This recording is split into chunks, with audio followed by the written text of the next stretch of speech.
So in the curriculum of library and information science, and here specifically in case of class 12th, we are having again 4th chapter.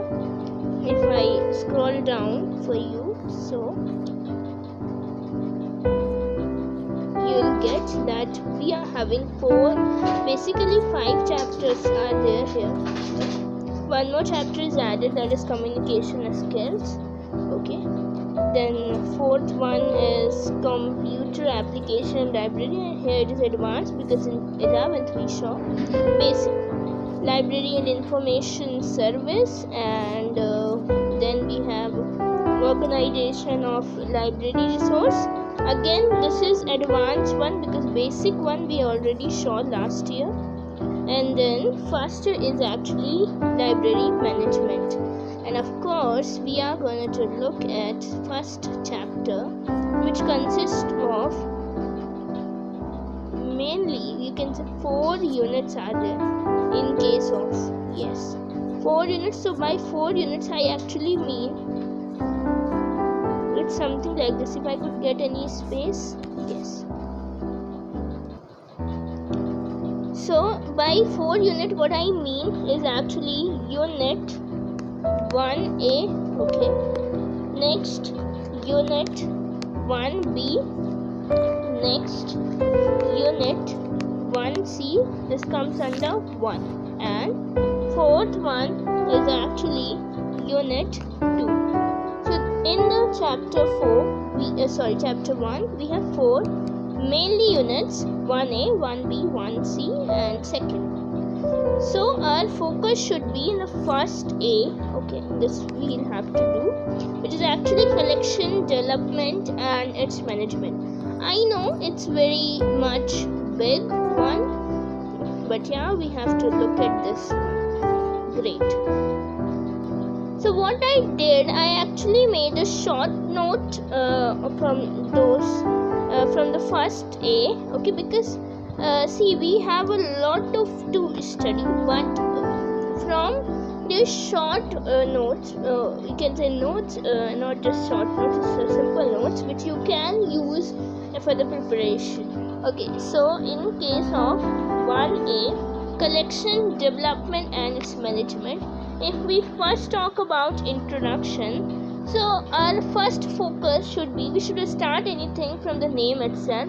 What is this collection development? That's the big question. So now let's try to get the meaning of collection development. So if you are in a way to find out meaning, so you'll get to know that collection development is a systematic process of building and managing library. Already collection development, collection you have actually made, and now you have to develop, and you have to understand, while doing so you have to actually manage the library collection. So it is actually a systematic process of building and managing library collection. And why we are doing so? Just to meet the need of users. And what are the needs of users? Studying, teaching, research and recreational reading. These are now. It ensures that library provide useful and relevant material to its users, right? And then from here we come to process included. What are the processes included in collection development? So it involves some activities. First thing is selection. Means whatever material is there, that should be perfect. Okay, choosing suitable material for library, which can last for a long time, which can be useful for a large section of the user. Also, it should be reliable, authentic, incredible. Okay. Second thing, acquisition. So it is actually purchasing or obtaining the material. Third one is maintenance, means taking care of material. Assessment or evaluation, whether it is useful or not. Okay. Weeding means removing outdated or unnecessary materials are there in library. So it's important to look at what are the unnecessary materials available there. Now we talk about anything, so one question, why? What is the purpose? So let's now talk about the purpose of collection development. So the main purpose is actually to meet the information need of the user, avoid the duplication of materials, to maintain the quality of collection development. You are doing this because you want to have the quality, do not want to duplicate. Why you will have a same thing again and again? Cost effective management, and to keep the collection relevant and updated.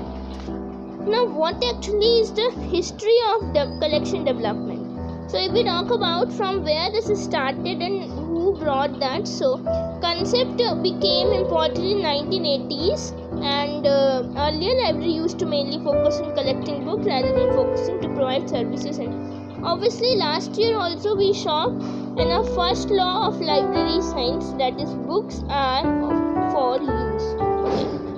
Like this way, this was the law, and it actually shows the fact that initially librarians were more likely to store the information than compare with providing service to the people. Okay. Next thing is actually what are the factors affecting collection development. So users information need, available resource in library, existing library collection of associated library, financial resource like budget. These, for effective planning, every library should create a collection development